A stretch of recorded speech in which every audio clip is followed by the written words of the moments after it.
আজকে আমরা এসেছি প্যানাসোনিক একটা টপ লোড ওয়াশিং মেশিন দেখতে পাচ্ছেন প্যানাসোনিকের। এখানে এরর কোড শো করছে U12, 7 কেজির মেশিন। এটা U12 এরর শো করছে। এই এররটা কেন শো করছে এটা আমরা এখন দেখাবো আর প্রবলেমটাও সলভ করব। তার জন্য আগে আমাদের টপ উপরে যে প্যানেলটা রয়েছে প্যানেলটা খুলে নিতে হবে।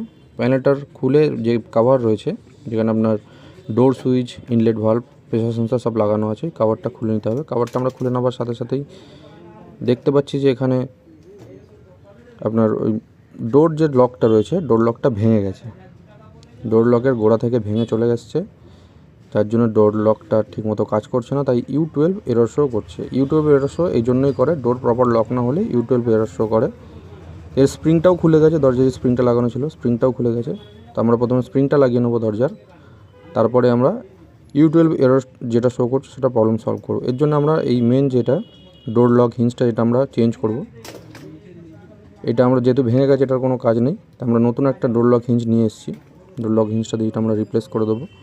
আমরা আশা করছি এটা রিপ্লেস করে দিলে U12 এরর কোডটা চলে যাবে, কারণ এর জন্য U12 এরর কোডটা শো করে।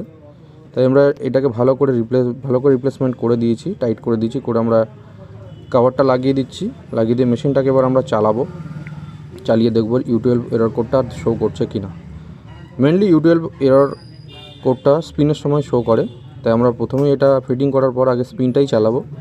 স্পিন চালালেই এরর কোডটা শো করছিল। এবার দেখবো শো করছে কিনা। আমরা স্পিনের টাইমিং দিয়ে দিয়েছি, দিয়ে আমরা স্টার্ট করে দিয়েছি। কিছুক্ষণ ওয়েট করবো, তারপর দেখবো আমরা স্পিন চালু হয়েছে, দেখবো এরর কোডটা শো করছে কিনা। আশা করি আর শো করবে না, কারণ যে প্রবলেম ছিল সেই প্রবলেমটা আমরা সলভ করে দিয়েছি। একদম তাই, আমাদের মেশিন সুন্দর স্পিন হচ্ছে, আর কোনো রকম এরর কোড শো করছে না। এর মানেই আমাদের প্রবলেমটা সলভ হয়ে গেছে। ডোর ঠিকমতো লক না হলে U12 এরর কোডটা শো করে, আমরা তাই ডোর লকটাই চেঞ্জ করে দিয়েছি। এখন প্রবলেম